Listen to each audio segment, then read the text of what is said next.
Hello comic book fans and welcome to Cammy's Comic Corner. I'm your host as always, Cammy. Now, if you haven't noticed, it's been a pretty busy week for me. What, being with Comic-Con here and everything. If you haven't checked already, I have daily review shows of what I saw on the individual days. What panels I went to, what creators I fawned over, etc. So now, it's Friday and I get to do my review show on top of the Friday review show for Comic-Con. So, enough of the shits and giggles, let's get right into it. Unfortunately, I did not get a pick of the week this week. Nothing really jumped out at me and said, hey, pick me, I'm awesome. So we're going right into the Fast Five. Leading the Fast Five, we have, first up, from Marvel, Uncanny X-Men number 500. Now, in this issue, like Astonishing X-Men, the X-Men have moved to San Francisco, where, you know, they're kind of a little bit more open-minded there, driving their Priuses. Anyway, the mutants fit right in. So, an art expo is happening. Some old-school Sentinels are right out there on display as they're considered art. And, as you can expect, everything goes haywire. They start attacking people. X-Men are called into battle. A big brawl ensues. Even though I'm not an X-Men fan, I've really had fun with this issue. And a lot of people might not like Greg Land's art, but you know what? I thought it was fine in this issue. So, you know, quit your bitching. Next up from DC, we have Green Lantern Corps number 26, written by my favorite, Peter J. Tomasi, who I did fawn over, by the way, at one of the panels, one of the DC Nation panels. I had nothing but kind words to say about him. But in this issue, it's been leading up from the Black Mercy storyline, where the whole planet of Black Mercy, under Mongol's control, and then Mongol and the Green Lantern Corps duking it out. Well, guess what? It concludes in this battle, and you will not believe what happened in the end. I was shocked. I did not see that coming.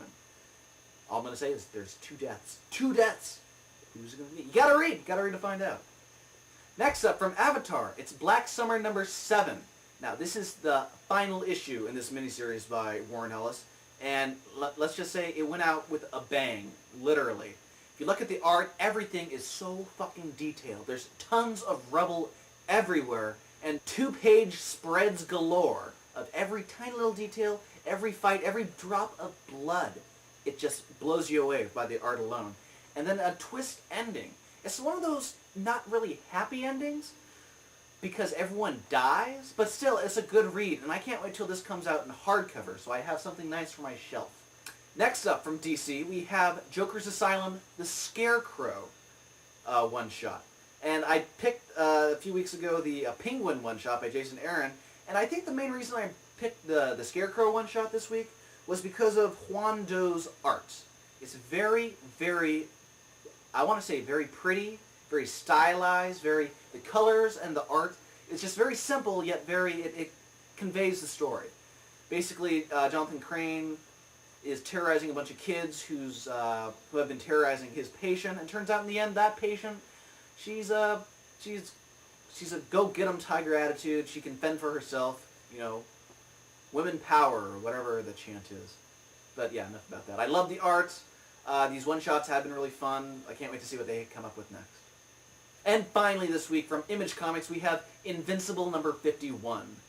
Now, last issue, Invincible has quit working for the government. He's going to train his brother now, his younger brother, and we find them on their first like little routine, you know, brotherly fight, where a big old breakout's happening at the prison. They go battle, and they get new costumes too. And Invincible isn't really sure if he likes his new costume, but his younger brother wants to be called the Kid Omni-Man, and Invincible says, you know, that's probably not the best name to incorporate yourself with, Omni-Man, because, you know, if you've been a fan of Invincible, you know his dad's Omni-Man, and he pretty much fucked Earth over. So it's kind of like naming your child Adolf Mussolini Hitler. You know, it's not going to be good on the playground. Everyone's going to take his lunch money.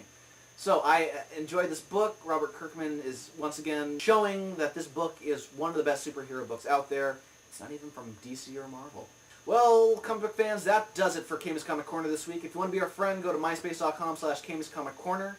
From there, you can click underneath that banner and subscribe to us on the RSS feed and on iTunes. I got a lot more editing to do, so this has been Cammy's Comic Corner. I'm Cammy. Have a good week.